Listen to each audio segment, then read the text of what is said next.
Hey guys, welcome back to another one. In today's video, I'll show you how to perfectly curve your text around a logo or just a circle in Canva. So it's quite simple. You just need to first get a text box. I'm just gonna write how to. Just move it up here and I'll just make it a bit bigger. Let's just make it about 70. Now, Now, once you get your text, what you need to do is go into effects, and down here it actually says shape, curve.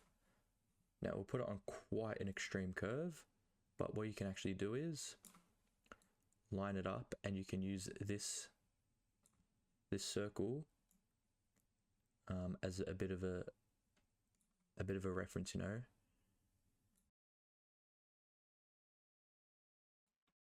And as you can see, it's quite easy to do. If you enjoyed this video, like and subscribe, and don't forget to write in the comments down below what you want to see next time.